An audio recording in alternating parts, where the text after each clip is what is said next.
A group of B and C-list celebrities joined forces in Judd Apatow's new comedy, including David Duchovny, Karen Gillan, Keegan-Michael Key, and Fred Armisen. It's a Netflix original, and it's all about the pandemic. Let's talk about The Bubble.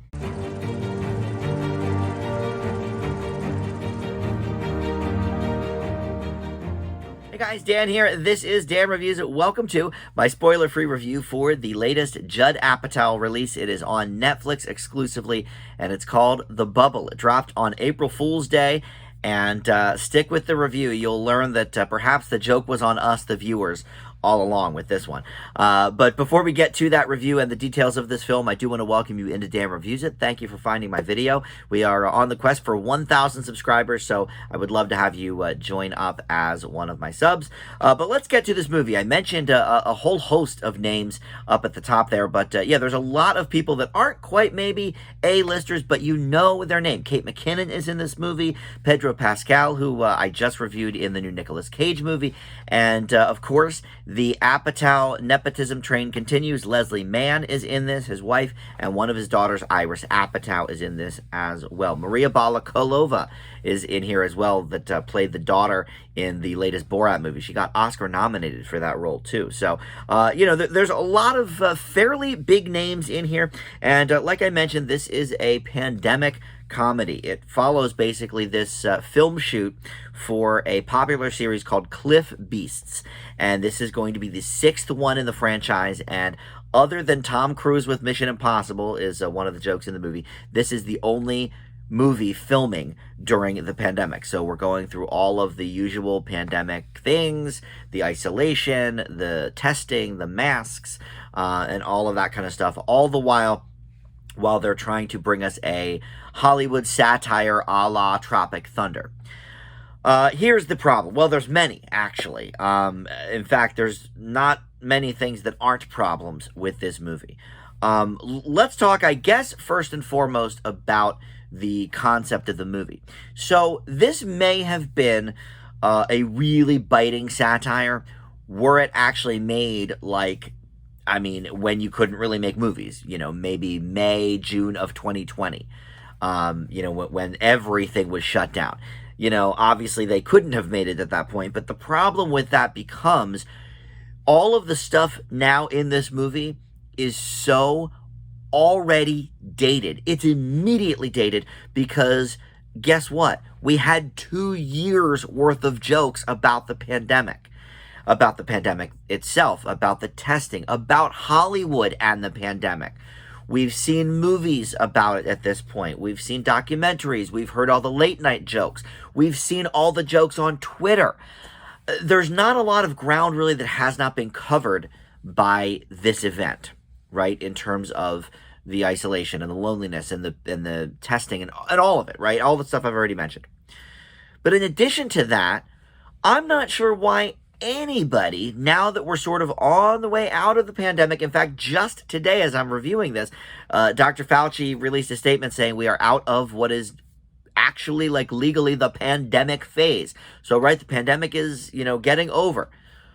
Why would anyone want to go back and relive the last 2 years right now? Maybe if they made this 5 years from now, okay. Maybe then we would want to revisit some of the things and, oh yeah, remember all the testing, it was so crazy and horrible and you had to jam that thing up your nose. And oh, remember when, you know, one person got COVID and then we all, you know, scattered and worried and blah, blah, blah. Like, none of these jokes came off to me as comedy. It was not satirical because it was all stale for one thing. But second of all, you know, when you're trying to, it was clear this movie was trying to do like a Tropic Thunder kind of riff on Hollywood. But the problem is you've got people in that movie, Tropic Thunder, both on the writer side and on the acting side that are just at the top of their game. Robert Downey Jr., Jack Black, Ben Stiller, Tom Cruise, Matthew McConaughey was on an upswing at the time. Justin Theroux wrote the script, and he was, you know, a very sought-after writer at the time and still is to this day. Here, you've got Netflix giving Judd Apatow the reins to do whatever he wants. And I think, look, I love a lot of Judd Apatow movies. I really do. But I think we can all admit that most of them are too long, and most of them benefited from maybe a studio's hand sort of saying, maybe not this, or maybe not, these cast members or whatever. Nobody really gelled that well in this cast, nor are many of them known for their extreme comedy chops. David Duchovny is a good actor, love him in The X-Files, and he's done some comedy, even back to the 90s with the Larry Sanders Show, where he was a frequent guest on. He's done comedy, but he's not known for his comedic chops like Ben Stiller, And Leslie Mann, I like her, and I can appreciate that Apatow is married to her and loves putting her in all the movies, but she's never headlined a movie for a reason. She has to be working off of somebody that's hilarious. Paul Rudd in This Is 40, Steve Carell in 40-Year-Old Virgin. Both of those, by the way, are Judd Apatow movies. So she doesn't really work here either, because other than Keegan-Michael Key, there isn't anybody here that's known for drop-dead comedy. Yes, Kate McKinnon is, but she's in it very minimally. Fred Armisen is sometimes, but look, he's never headlined a movie either, and I think there's a reason. He's better as sort of a character actor, a bit player. And so he doesn't necessarily work here. Nobody really connects here in this movie, nor is the satire anywhere as biting as they would like it to be. So look, for these reasons and more, and I don't want to, I mean, there's nothing really positive to say about this movie. So this could be one of my, 15-minute rant videos, but we're going to keep it to, tight 8 or 9 minutes here. But, another issue I had with it was the actual watching them do the movie.